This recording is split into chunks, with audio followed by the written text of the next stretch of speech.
कुछ लोगों की नज़र सीधा बैकग्राउंड पे जाती है और बैकग्राउंड मेरा इतना गंदा है कि मैं क्या बताऊँ यार। मेरे को अपने फ्लैट में कोई अच्छा सा बैकग्राउंड नहीं मिल रहा है, इस वजह से शायद आप लोग वीडियो लाइक नहीं कर रहे हैं। क्या ऐसा कुछ रीज़न है क्या? अच्छा, आपको क्या लगता है कि यार या वीडियो की क्वालिटीज़ बहुत अच्छी हो या फिर बैकग्राउंड बहुत अच्छा हो तो उससे कुछ ज़्यादा इंप्रेशन पड़ता हो कंटेंट पर? मुझे लगता है थोड़ा बहुत ये चीज़ें मैटर करती है, राइट? पर मैं कोशिश कर रहा हूँ कि कुछ इससे बेटर फ्लैट लेने के लिए और वहाँ पे फिर वीडियो शूट करने के लिए, पर मे बी उसके लिए थोड़ा सा भी टाइम लग जाए, ठीक है? कोई नहीं, पीछे वाली चीज़ें इग्नोर करो, ठीक है? और इंटेंट पर फोकस करो, क्योंकि मैं चाहता हूँ कि आप इंटेंट पर फोकस करो। आप जो मैं कहना चाहता हूँ उस बात पे थोड़ा सा गहन विचार करो, क्योंकि ये सारी चीज़ें बहुत इंपॉर्टेंट है तुम्हारे लिए। तो खैर, मुझे पता है कि आप लोगों को काफ़ी टेंशन हो रही है प्लेसमेंट से रिलेटेड, ठीक है? तो आज हम बात करने वाले हैं कि एक्चुअली में हम प्लेसमेंट के लिए कैसे प्रिपरेशन करें, और अगर हम सॉफ्टवेयर इंजीनियर की और अगर हम सॉफ्टवेयर इंजीनियर बनना चाहते हैं, किसी कंपनी में एक अच्छा प्लेसमेंट लेना चाहते हैं, तो उसके हिसाब से हमें किस तरह से अपनी प्रिपरेशन करनी चाहिए, ताकि हम कोई भी कंपनी जो भी कॉलेज में आ रही है या फिर अगर हम बाहर से अप्लाई कर रहे हैं तो उस पर ईजिली क्रैक कर सकें और जॉब ले सकें, ठीक है? तो हम क्या बात करने वाले हैं? How to prepare for the placement, ठीक है? How to prepare for the placements. Okay, so हम बात करने वाले हैं how to prepare for the placements. तो अगर आप बिगिनर हो या फर्स्ट ईयर पे हो या फिर सेकेंड ईयर पे हो या फिर फोर्थ ईयर पे हो या फिर थर्ड ईयर पे हो, कोई भी ईयर पे हो, ठीक है? तो प्लेसमेंट के लिए हमें किस तरह से प्रिपरेशन करनी है, या फिर अगर आप प्लेसमेंट सीजन आपका चल रहा है और आप कंपनियां आ रही है, आप तोड़ने फोड़ने की बातें कर रहे हो दोस्तों के साथ, ये कंपनी तोड़ना है, वो फोड़ना है, ऐसा करना है, वैसा करना है, ऐसी बातें अगर कर रहे हो, तो हम उसको कैसे ज़्यादा इफ़ेक्टिव बना सकते हैं, वो सारी चीज़ें मैं आपको बताने जा रहा हूँ इस वीडियो पे। तो बिल्कुल भी स्किप मत करना, क्योंकि काफ़ी इंपॉर्टेंट चीज़ें डिस्कस करने वाला हूँ इस वीडियो में, ठीक है? हाँ, तो जैसे कि आप देख सकते हो कि हम क्या बताने जा रहे हैं, how to prepare for the placements. Okay, तो सबसे पहले अपने दिमाग से ये बात बिल्कुल ही हटा देना कि मुझे अमेज़ॉन में जाना है, कि मुझे गूगल पे ही जाना है, कि मुझे माइक्रोसॉफ्ट में ही जाना है, मुझे 40+ LPA का पैकेज ही चाहिए, 10 LPA वाले पैकेज में बैठूंगा ही नहीं, या फिर ऐसा कुछ अगर दिमाग में है ना, तो इसको बस निकाल के फेंक दो किसी कचड़े पे या फिर डस्टबिन पे। क्योंकि अगर आपने ये मेंटेलिटी बना रखी है ना कि आपको एक 40+ LPA का पैकेज ही चाहिए, अदरवाइज मैं कोई जॉब ही नहीं करूँगा, मतलब मैं डायरेक्टली उसी कंपनी के लिए अप्लाई करूँगा जो अच्छा खासा पैकेज दे रही है। सो टू बी ऑनेस्ट, आप क्या सोचते हो, आप क्या अपने लिए चाहते हो, लाइफ में हमेशा वैसा ही नहीं होता, ठीक है? कुछ चीज़ें प्री डिसाइडेड होती हैं, कुछ चीज़ें अपॉर्चुनिटीज़ बेसिस पे होती हैं, कुछ चीज़ें लक बेसिस पे होती हैं। तो हर चीज़ पे आपका बिल्कुल कंट्रोल नहीं होता। तो हमें बिल्कुल भी नहीं सोचना है कि हम 40+ LPA का पैकेज ही तोड़ने फोड़ने वाले हैं। हमें अपना करियर को स्टार्ट करने के लिए ना, अगर आपको 3 LPA मिलता है, आपको 5 LPA मिलता है, आपको 6 LPA, 10 LPA, 15 LPA कुछ भी मिलता है, आपको बस हर कंपनी के लिए अप्लाई करना है स्टार्टिंग में, और कोशिश करना है कि आपको वो जॉब मिल जाए, ठीक है? और उसके बाद से जब आपको एक्सपीरियंस हो जाता है, ठीक है, जब मान लो आपको 4 साल का 5 साल का एक्सपीरियंस हो जाएगा, तब आप एक्सपीरियंस कैंडिडेट कहलाओगे। 2 साल 3 साल एक्सपीरियंस आज के समय में एक फ्रेशर को कंसिडर किया जाता है। मतलब अगर आपके पास 2 साल का 3 साल का एक्सपीरियंस है, तो दूसरी कंपनी के लिए अगर आप अप्लाई कर रहे हो तो आपको एज अ फ्रेशर ही ट्रीट किया जाएगा। आपको ऐसा नहीं ट्रीट किया जाएगा कि आप एक्सपीरियंस बंदे हो, आपके पास आप काफ़ी अच्छा नॉलेज है, ठीक है? तो ये चीज़ें थोड़ा ड्रॉबैक है आज के टाइम पे आईटी जॉब्स में, तो इस चीज़ को हम इग्नोर नहीं कर सकते। तो वो चीज़ें मैंने आपसे बता दी, ठीक है? हाँ, तो ये बात एकदम क्लियर कर दी कि दिमाग से बिल्कुल निकाल देना है कि मुझे 15 LPA या 20 LPA के ऊपर वाली जॉब में ही अप्लाई करना है, उसके नीचे मैं जॉब में अप्लाई ही नहीं करूँगा, या फिर मैं इंटरव्यू में बैठूंगा ही नहीं, या फिर मैं कुछ गंदा परफॉर्म कर जाऊँगा, मुझे वो जॉब नहीं चाहिए, मुझे 50 LPA ही चाहिए। ये चीज़ दिमाग से निकाल दी ना? हाँ, प्लेसमेंट पॉइंट ऑफ व्यू से आपको क्या क्या चीज़ें सीखनी चाहिए वो चीज़ें मैं डिस्कस कर देता हूँ, और कैसे प्रिपरेशन करनी है वो चीज़ें मैं डिस्कस कर देता हूँ। क्या चीज़ें आपके लिए ज़्यादा इंपॉर्टेंट है वो सारी चीज़ें मैं आपको बता देता हूँ, ठीक है? तो सबसे पहले आपको क्या ज़रूरी है? सबसे पहले आपकी आ जाती है DSA, ठीक है? इसको मैं कर देता हूँ फिलहाल ये वाला कलर। दूसरी चीज़ें जो इम्पोर्टेंट होती है वो होते हैं आपके कोर सब्जेक्ट्स, और कोर सब्जेक्ट्स क्या क्या होते हैं वो भी मैं डिस्कस करूँगा। तीसरा जो इम्पोर्टेंट होता है वो होते हैं आपका, हाँ, वो होती है आपका कम्युनिकेशन स्किल, ठीक है? Communication skills. और जो चौथा जो इम्पोर्टेंट होता है वो आपका, आई थिंक इतना चीज़ें काफ़ी है, ठीक है। हाँ, ये 3 चीज़ें आपके लिए काफ़ी है। Core subjects, communication skill. हाँ, एक चीज़ और बाकी रह गई, एक चीज़ वो बाकी रह गई है आपका प्रोजेक्ट, ठीक है। प्रोजेक्ट और प्रोफाइल, प्रोजेक्ट एंड प्रोफाइल, ठीक है। तो ये 4 चीज़ें मेन इंपॉर्टेंट होती है किसी भी कंपनी में प्लेसमेंट लेने के लिए। डीएसए, देखो डीएसए आपको बिल्कुल भी नहीं सोच के रखना है कि मुझे लीड कोड करना है, मुझे कोड फोर्सेस करना है जिसमें मुझे 1500-1000 क्वेश्चन करना है, मुझे मतलब क्वांटिटी ऑफ क्वेश्चंस पे ध्यान नहीं रखना है, हमें क्वालिटी ऑफ क्वेश्चंस, हमें पैटर्न्स पर ध्यान रखना है। हम जितने पैटर्न्स को कवर कर लेते हैं, और मैं आपको जेन्युइनली बता रहा हूँ, आप 150 क्वेश्चन कर लो पैटर्न वाइज, अच्छे क्वेश्चन कर लो, आपको और कहीं कुछ क्वेश्चंस करने की ज़रूरत ही नहीं है। बस वो 150 क्वेश्चन को अच्छे से अगर कर लिया, उसके कॉन्सेप्ट को अच्छे से समझ लिया, उसके पैटर्न्स को अच्छे से समझ लिया, इसका मतलब आपका डीएसए प्रिपेयर हो गया। भाई 4 महीने 5 महीने बहुत होते हैं डीएसए करने के लिए। और कैसे, हाँ, एक चीज़ और क्लियर कर देता हूँ। देखो कुछ लोगों को लगता है कि 4-5 महीने में डीएसए कर सकते हैं। हाँ, कर सकते हैं, पर कैसे कर सकते हैं? वो करने के लिए आपको कंसिस्टेंट होना पड़ेगा, आपको हार्ड वर्किंग होना पड़ेगा। और आपको ऐसा नहीं है कि भाई आज मैंने क्वेश्चन कर लिया, 3 दिन बाद फिर मैंने 2-4 क्वेश्चन कर लिया, फिर मैंने देखा कि भाई मैं 2-4 दिन से और क्वेश्चन नहीं कर रहा, तो फिर एक दिन बैठ गया वहाँ पे 8-10 क्वेश्चन कर लिया। ऐसे कुछ नहीं होने वाला यार, अपने आप को बेवकूफ़ क्यों बना रहे हो? ये सब बेवकूफ़ बनाने के तरीके हैं, ठीक है। तो कंसिस्टेंट होना पड़ेगा। जब हार्ड वर्क और कंसिस्टेंसी आती है ना, तभी चीज़ों को ज़्यादा हम अच्छे से कर पाते हैं। तो डीएसए के क्वेश्चन जैसे मैंने बता दिया, 150 क्वेश्चन आर इनफ, 100 क्वेश्चन भी इनफ है, पर 150 क्वेश्चन कर लोगे तो थोड़ा सा और श्योरिटी हो जाएगी कि आपने हर तरह के पैटर्न्स को कवर कर लिया। तो जैसे मैंने बोल दिया कि डीएसए में 150 क्वेश्चन इनफ है। और डीएसए में क्या इंपॉर्टेंट है, डीएसए में आप जैसे डेटा स्ट्रक्चर्स में आप एरे पढ़ रहे हो, आप स्ट्रिंग पढ़ रहे हो, स्टैक, क्यूज, बाइनरी ट्रीज, और या फिर ट्रीज, या फिर ग्राफ, या डीबी, ये सारी चीज़ें अगर पढ़ रहे हो, तो आप क्या करो, आप इसकी जो कोर कॉन्सेप्ट्स है ना उनको बहुत अच्छे से पढ़ो, उनको डीपली स्टडी करो। डीपली स्टडी कैसे कर सकते हो आप? जैसे मैं बोल रखा हूँ पीछे वाले वीडियोस में भी, आप W3 स्कूल से डीएसए की कॉन्सेप्ट को अच्छे से पढ़ सकते हो। आप चैट जीपीटी यूज़ कर सकते हो यार, चैट जीपीटी से बहुत इफेक्टिवली सीख सकते हो। जैसे आपको स्ट्रिंग सीखना है या फिर एरे सीखना है, आप चैट जीपीटी में बोलो कि मेरे को एरे के टॉपिक्स के बारे में मतलब पूरा का पूरा एक्सप्लेनेशन चाहिए, पूरा इन डेप्थ मुझे एक्सप्लेनेशन चाहिए।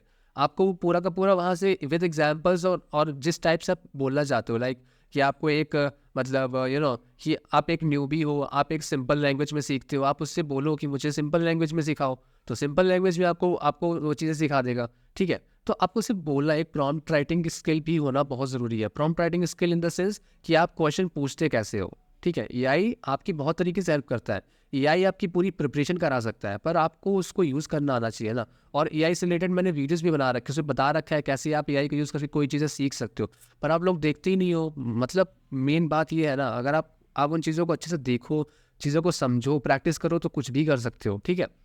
तो जैसे मैं बता दिया कि डीएसए में 150 क्वेश्चन आर इनफ, ठीक है। 150 क्वेश्चन आपने अच्छे वाले पैटर्न वाले कर लिए, और उन क्वेश्चंस को ऐसा नहीं है आप उसका सोल्यूशन डायरेक्टली मूव करते हो, सोल्यूशन पे देखते हो। आप उन क्वेश्चंस को खुद से जब सॉल्व करोगे ना, खुद से जब सॉल्व करोगे, पेन एंड पेपर का यूज़ करके सॉल्व करोगे, उसके बाद फिर आप किसी भी कोडिंग प्लेटफॉर्म में आप उसका कोड रन कर दो, वो बात अलग होती है। पर जब पेन एंड पेपर का यूज़ करके जब आप क्वेश्चन सॉल्व करते हो, उसका जो इम्पैक्ट होता है ना, वो दूसरे कैंडिडेट से 200% ज़्यादा ही होता है, ठीक है। तो ये कितना ज़्यादा इम्पैक्टफुल होता है, बस थोड़ा सा तरीका हमें ट्रेडिशनल चीज़ें भी अपनानी पड़ती है यार सीखने के लिए। हम इतना मॉडर्न अगर हो जाएंगे अगर सीखने के पॉइंट ऑफ व्यू से, तो काफ़ी चीज़ें हम मिस कर देंगे, और फिर हम बाद में कोसते रहेंगे, भाई मेरी जॉब नहीं लग रही, मेरा ऐसा नहीं हो रहा है, मेरा वैसा नहीं हो रहा। तो ये फिर रोने वाली बात नहीं है, बच्चे नहीं हो तुम, ठीक है। डीएसए बता दिया मैंने। तो कोर सब्जेक्ट्स में सबसे पहले आपको ओप्स पढ़ना है, ऑब्जेक्ट ओरिएंटेड प्रोग्रामिंग के कॉन्सेप्ट को अच्छे से क्लियर करना है। पॉलीमॉर्फिज्म क्या होता है, क्लासेस क्या होती है, ऑब्जेक्ट्स क्या होता है, इनहेरिटेंस क्या होता है, एब्स्ट्रैक्ट क्लासेस क्या होते हैं, ये सारी चीज़ें आपको अच्छे से पढ़नी है, इन डेप्थ पढ़नी है, ठीक है। इन डेप्थ आप W3 स्कूल में पढ़ सकते हो, आप गूगल कर सकते हो, आप इंटरव्यू बिट की वेबसाइट पर जाके इंटरव्यू प्रिपरेशन वाली सीट को देख सकते हो। वहाँ पे आपको ओप्स के, DBMS से रिलेटेड और SQL से रिलेटेड ये सारी चीज़ें आपको वहाँ पे इंटरव्यू वाले क्वेश्चंस आपको प्रॉपर मिल जाते हैं। वहाँ से प्रिपरेशन करना स्टार्ट कर सकते हो, और काफ़ी जल्दी आप वहाँ से प्रिपरेशन कर सकते हो। मतलब जो इंपॉर्टेंट क्वेश्चन है ना, जो पूछे जाते हैं इंटरव्यू में, वो सारी चीज़ें आपको मिल जाएंगी। बाकी मैं इसको उसके लिंक भी डिस्क्रिप्शन बॉक्स में दे दूँगा, तो आप वहाँ से भी डायरेक्टली देख सकते हो, ठीक है। हाँ, तो कोर्स सब्जेक्ट मैंने बता दिया।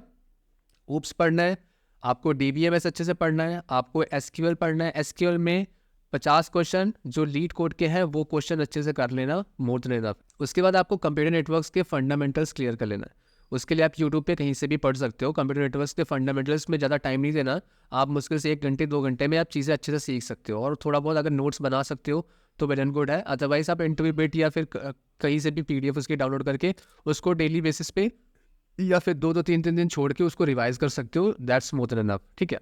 कोर सब्जेक्ट हो गया, DSA हो गया, प्रोजेक्ट एंड प्रोफाइल। अगर DSA कर लिया, कोर सब्जेक्ट कर लिया, तो इसका मतलब ये नहीं कि आप इंटरव्यू दे सकते हो। इंटरव्यू में देखो, अगर आप सॉफ्टवेयर इंजीनियर प्रोफाइल के लिए जा रहे हो इंटरव्यू के लिए, तो वहाँ पे DSA के साथ साथ आपकी प्रोजेक्ट, आपकी डेवलपमेंट स्किल को भी वहाँ पे ऑब्जर्व किया जाता है। डेवलपमेंट में हम मोबाइल ऐप डेवलपमेंट कर सकते हैं, हम वेब डेवलपमेंट कर सकते हैं, हम मशीन लर्निंग सीख सकते हैं, आर्टिफिशियल इंटेलिजेंस का अगर कुछ चीज़ें सीखना चाहते हो आप सीख सकते हो। कुछ एल्गोरिदम्स डिराइव करना चाहते हो, कुछ एल्गोरिदम्स को इम्प्लीमेंट करना चाहते हो कुछ प्रोजेक्ट्स में, तो आप कर सकते हो। कुछ प्रोजेक्ट्स बना लो उससे रिलेटेड।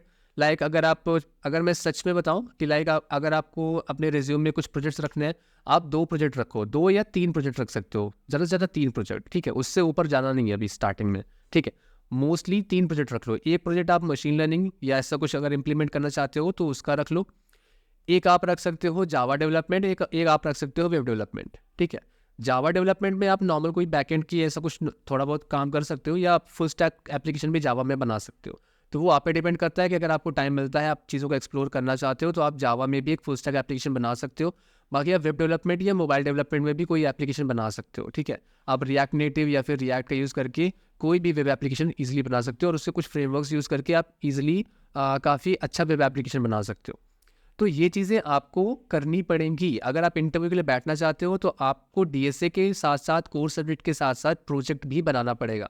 जब ये 3 चीज़ें हो जाती है ना, DSA, कोर सब्जेक्ट और प्रोजेक्ट, तब आपका रिज्यूम थोड़ा सा फिट हो जाता है। मैं बोल सकता हूँ कि 80% कंप्लीट हो जाता है आपका रिज्यूम कंपनीज में या फिर जॉब के लिए अप्लाई करने के लिए, राइट। तो ये 3 चीज़ हमने कर ली। फिर जो हमारी जो मोस्ट इंपॉर्टेंट चीज़ आती है, जिसको काफ़ी लोग इग्नोर कर देते हैं और जिस पे फोकस नहीं करते हैं, जिस पे काम नहीं करते हैं, और बाद में फिर उनको रिग्रेट फील होता है, वो क्या है? वो है तुम्हारी कम्युनिकेशन स्किल। कम्युनिकेशन स्किल सिर्फ हिंदी में बात करने से कुछ नहीं होगा। देखो इंटरव्यूज़ में, क्योंकि कंपनीज होती हैं, MNCs होती है, या फिर आज के टाइम पे कोई भी छोटी मोटी कंपनीज भी हो रही है ना, स्टार्टअप कंपनी भी है, वो भी चाहते हैं कि आपकी एक इफेक्टिव इंग्लिश कम्युनिकेशन होनी चाहिए। तो इंग्लिश कम्युनिकेशन को इम्प्रूव करने के लिए आप क्या कर सकते हो? देखो, इंग्लिश कम्युनिकेशन को इम्प्रूव करने के लिए आपको इतना सर पीटने की ज़रूरत नहीं है यार, बस इंग्लिश बोलना स्टार्ट करो। और जब बोलना स्टार्ट करते हो ना, तो आप गलतियाँ भी करते हो। ऐसा मतलब नॉर्मल है यार। देखो, जब आप एक छोटे बच्चे थे, आपने चलना सीखा, चलने से पहले कितने बार गिरे होगे, याद है? नहीं याद है तो मम्मी से पूछ लेना, ठीक है। तो बहुत बार गिरे होगे ना। ऐसे कोई भी काम हम जब स्टार्ट करते हैं ना, तो उस पर बहुत बार फेल होते हैं, बहुत बार गिरते हैं, बहुत बार हम संभलते हैं, और फिर धीरे धीरे हमें चीज़ें अच्छे से समझ में आती हैं।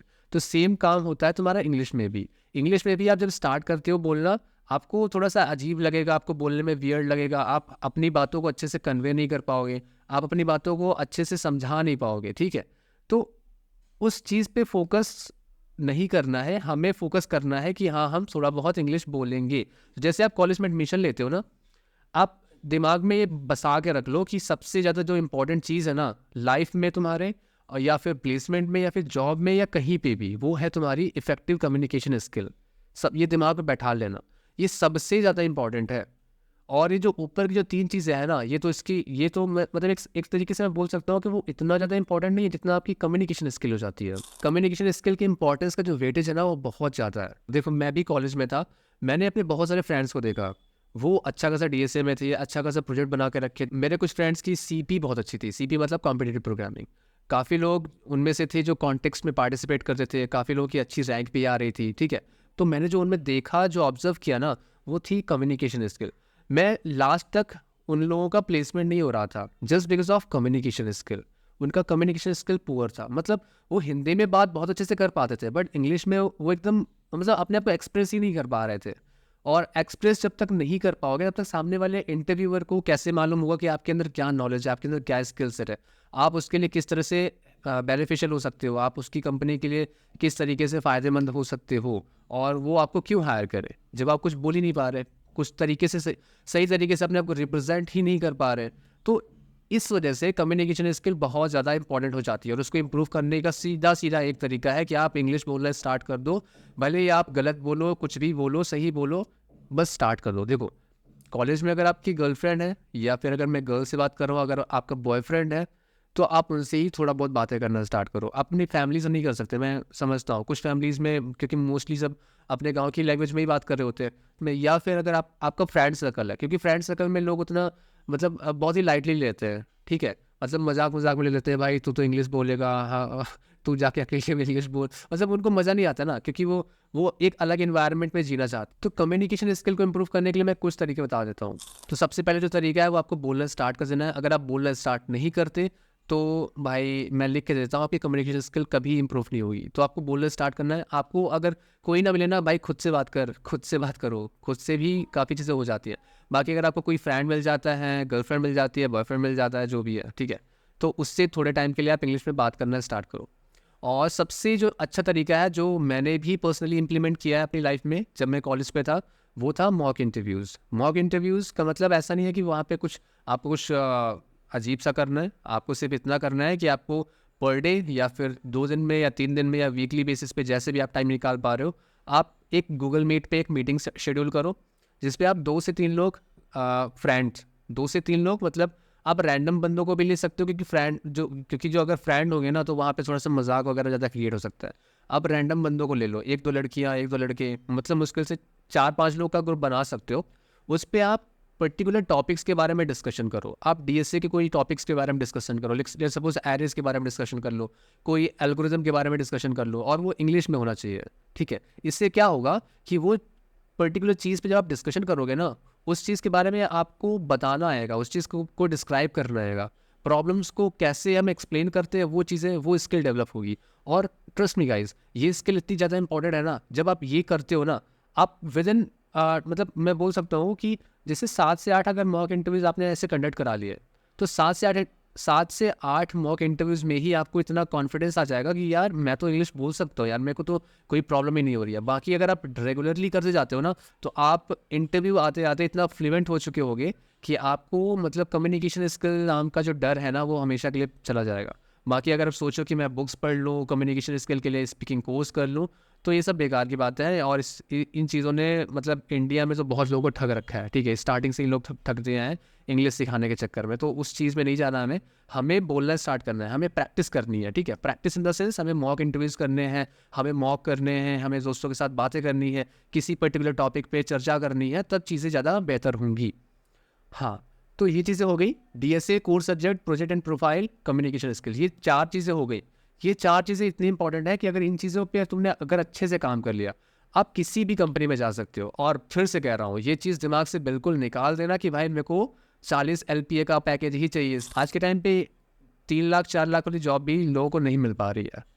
द रीज़न बीइंग कि उतनी ज़्यादा वैकेंसीज़ नहीं है, उतनी ज़्यादा रिक्वायरमेंट्स नहीं है, और मोस्ट ऑफ द कंपनीज़ जो हायर कर रही हैं, वो एक्सपीरियंस्ड बंदों को हायर कर रही हैं। तो अगर आप फ्रेशर हो, तो आपको कहीं पे भी स्टार्ट करने को मिल रहा है, बस आपको सीखने को मिलना चाहिए स्टार्टिंग में। आप कहीं पे भी, कोई भी कंपनी है, अगर आपको वर्क कल्चर या फिर वर्क कल्चर को भी जाने दो यार स्टार्टिंग में, आपको सिर्फ अभी ज्वाइन करना है, आपको सीखना है, काम करना है।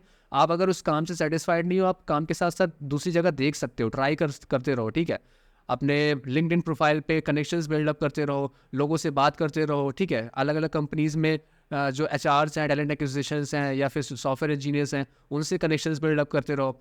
और जब कभी भी उनकी कंपनी में कोई प्रोफाइल के लिए ओपनिंग आती है, आप उनसे कनेक्ट कर सकते हो, आप उनसे रेफरल के लिए बोल सकते हो कि अगर आप मुझे रेफरल देना चाहें तो मैं आपकी कंपनी ज्वाइन करना चाहता हूँ। अपने स्किल सेट को डेवलप करते रहो, ठीक है? अगर इतना काम करते रहोगे तो आपका प्लेसमेंट ईजिली हो जाएगा। और सबसे इंपॉर्टेंट चीज़ मैंने बता दी है, कम्युनिकेशन स्किल पे बहुत ध्यान देना है। अगर नहीं दिया ना, तो ये जो 3 चीज़ें ऊपर रख के आपने कर रखी है ना, डीएसए, कोर्स सब्जेक्ट और प्रोजेक्ट और प्रोफाइल, वो सारी चीज़ें फिर फेड हो जाएंगी।